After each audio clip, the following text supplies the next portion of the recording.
সুপ্রিয় দর্শক বন্ধুরা, আজকে আমরা যে বিষয়টি নিয়ে আলোচনা করব সেটি হচ্ছে ব্লাডার ক্যান্সার। ব্লাডার ক্যান্সার কেন হয়? কি কারণগুলো বা কি ধরনের ফ্যাক্টরগুলো কাজ করার ফলে এই ধরনের ইস্যু বা এই ধরনের প্রবলেমগুলো হয়ে থাকে সে বিষয়ে আজকে পূর্ণাঙ্গ আলোচনা করব। প্রাথমিক অবস্থায় বলে রাখি যে ব্লাডার ক্যান্সার কিন্তু একটু হাই বা ম্যাচুরিটি যে এজ অর্থাৎ প্রাপ্তবয়স্ক বা বয়স্ক যে সমস্ত মানুষ হয় তাদের ক্ষেত্রে কিন্তু হওয়ার চান্সেসটা থাকে। শিশুদের তুলনামূলকভাবে কম থাকে। রেট অফ ইনফেকশন এটাই বলে। এবার ঠিক কেন হয়? ১ম কথা হচ্ছে আমাদের যে ইউরিন, সেই ইউরিনটা কি করছে? ইউরিনটা সম্পূর্ণরূপে কিডনি থেকে দুটো মূত্রনালীর আকারে কিন্তু ইউরিনটা পাস হচ্ছে এবং ব্লাডারে এসে যেটা মূত্রাশয় বলে সেখানে এসে জমা হচ্ছে।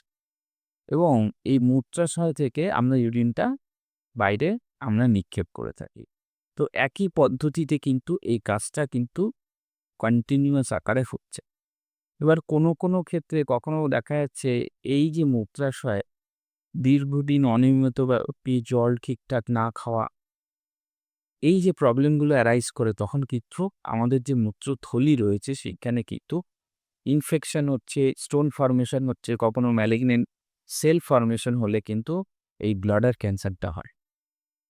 এবং এই ব্লাডার ক্যান্সারের একমাত্র আ যদি হয় তখন কিন্তু বিভিন্ন ধরনের স্টেরয়েড জাতীয় মেডিসিন ডাক্তারবাবুরা কেমোথেরাপি হোক, ইমিউনিথেরাপি হোক তখন কিন্তু এটাই হচ্ছে চিকিৎসার অন্যতম মাধ্যম।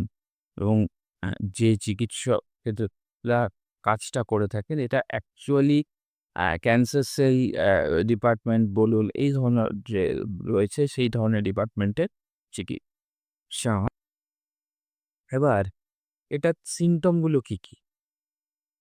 প্রাথমিক অবস্থায় বলে রাখি, এই সিম্পটম ক্ষেত্রে যে পরিমিত পরিমাণে দেখা যাচ্ছে কোনো একজন ব্যক্তির কিডনির যে নিচে বা ব্যাক পেইন এই জায়গা অংশগুলো এখানে কিন্তু প্রচণ্ড পরিমাণে পিঠের দিকে পেইন হচ্ছে।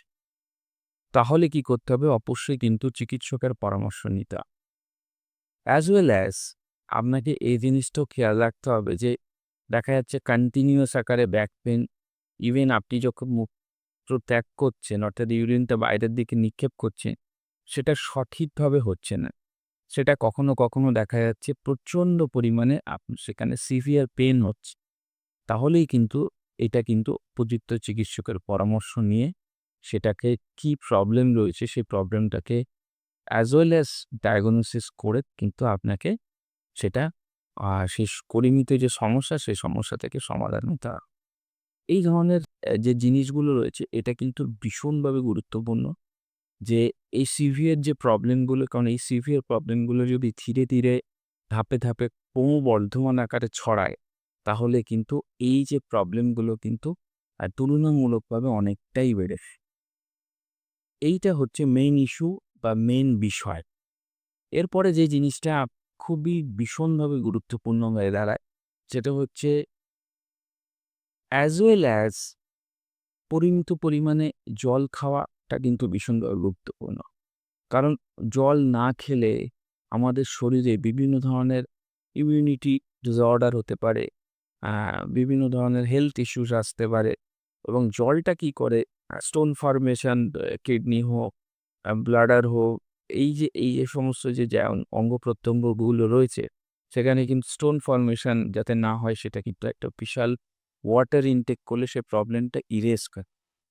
অ্যাজ ওয়েল অ্যাজ লেবু, সাইট্রিক অ্যাসিড মানে যেটা প্রাকৃতিক কমলালেবু হতে পারে, বিভিন্ন যে প্রকৃতিতে আমরা খাই, ইনটেক করি সেটাও কিন্তু ভীষণভাবে দরকার। কারণ লেবুর পরিমাণ কমে গেলে kidney formation, stone formation, gall bladder formation বিভিন্ন ধরনের যে মেটাবলিজম প্রবলেমগুলো রয়েছে সেটা কিন্তু অ্যারাইজ করতে পারে। তো এটাও কিন্তু ভীষণভাবে দরকার যে how to recover from that particular disease. তো এই জিনিসগুলো যদি খুব সঠিকভাবে মেইনটেইন করা যায় তাহলে কিন্তু অবশ্যই আপনি ভালো থাকবেন। তো এইগুলো তারপর অ্যালকোহল বিরত রাখতে হবে। ধূমপান করা যাবে না এবং প্রয়োজনীয় সবজি এবং খাদ্য খাবার তালিকায় এগুলো যদি রাখা হয় তাহলে কিন্তু অবশ্যই আপনারা ভালো থাকবেন। ভালো থাকুন, সুস্থ থাকুন। আগামী দিনে নতুন কোনো পর্বে নতুন কোনো বিষয় নিয়ে আলোচনা করব।